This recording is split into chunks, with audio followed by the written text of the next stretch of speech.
Hello everyone, Nick the DM here with some more Dungeons & Dragons lore. Continuing with my mission to cover every single Demon Lord of the Abyss, let's take a look at Aldinach. Aldinach first appears in Advanced Dungeons & Dragons 1st Edition, Monster Manual number 2, in which Aldinach is listed as a Demon Lord and indicated by an L and an F, both in brackets. The L in brackets means that Aldinach is a Demon Lord rather than a Demon Prince. In 1st Edition, this meant that Aldinach did not have complete sovereignty over an entire layer of the Abyss, and is therefore considered lesser in stature.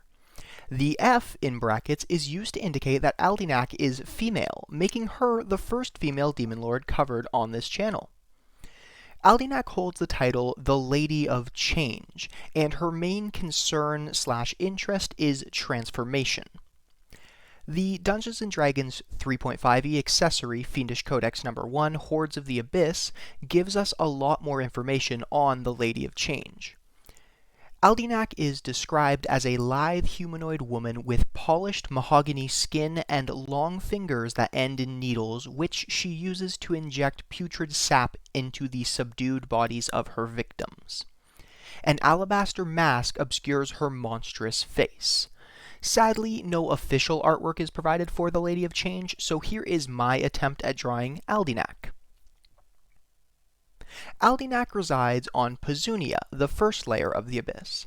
Like Pazunia's ruler, Pazuzu, Aldinach delights in the perversion of the pure and innocent, which may explain why she's tolerated in Pazuzu's realm.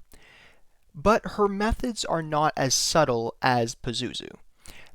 The Lady of Change commands a growing cult spread across several material plane worlds that concerns itself with the abduction of righteous holy figures and sacred beasts such as ki-rins or lamassus. These unfortunate creatures soon find their way to Aldinach's iron fortress called Aldinach's Egg, which is on the edge of the Grand Abyss, where they endure vile experiments that corrupt their nature and enslave them to her capricious whims. Aldinach's cultists bring their abducted charges to this ovoid iron fortress, where the wood-skinned Lady of Change warps them into twisted mockeries of the paladins, unicorns, and exemplars of pure and good they used to be. The transformation grants these subjects the half-fiend template from 3.5e, and irreversibly changes their alignment to chaotic evil. Although these victims are occasionally crippled with remorse over what they have become, they cannot fight their new natures for long and soon give in to overwhelming rage and deviousness. Those strong enough to survive the harshness of Pazunia fiercely defend the territory within a mile of Aldinach's Egg, while the weakest are eaten by the layer's countless demons. The Egg itself is a towering structure packed with grim laboratories, operating theaters, and hideous audience chambers draped in the skins of failed experiments. Aldinach occasionally tolerates visitors who offer technology or magical lore that allows her greater malleability over her patients, but has little patience herself for those who do not share her enthusiasm for perverse surgeries. Guests who tarry too long are fed to the Brethren, a score of chaos beasts who dwell in the Egg's uppermost forbidden chambers. Fiendish Codex 1, Hordes of the Abyss, gives one potential adventure hook that involves Aldinach called Helping the High Father. The High Priest of a player character's faith has been abducted by the cult of Aldinach and taken to her monstrous egg on Pazunia. The PCs must venture first to Broken Reach to rendezvous with a contact willing to provide a map of the Citadel for a price, and then must penetrate the iron fortress of the Lady of Change before she can work her ministrations upon their spiritual leader. The final thing about Aldinach is a little interesting fact.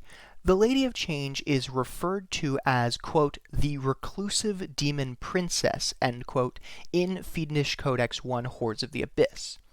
Now, this could be a reference to the self-titled demon princes, not to be confused with the Prince of Demons, mentioned in Advanced Dungeons & Dragons 2nd Edition Faces of Evil, the Fiends, which were said to live in large fortresses on Pazunia and have control over a stretch of land there, as well as commanding massive armies. This isn't clearly mentioned as a comparison, it is just one that I have drawn myself between two similar titles. So it could just be a fancy title, though what Demon Lord does not themselves have a fancy title? Alright, that is all we have for Aldinach, the Lady of Change. Not much for lore, but I still find her interesting.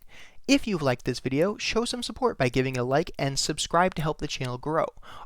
Also, if you like Demon Lords, check out my Demon Lord playlist. There are plenty more to come, but there are still a few over there currently.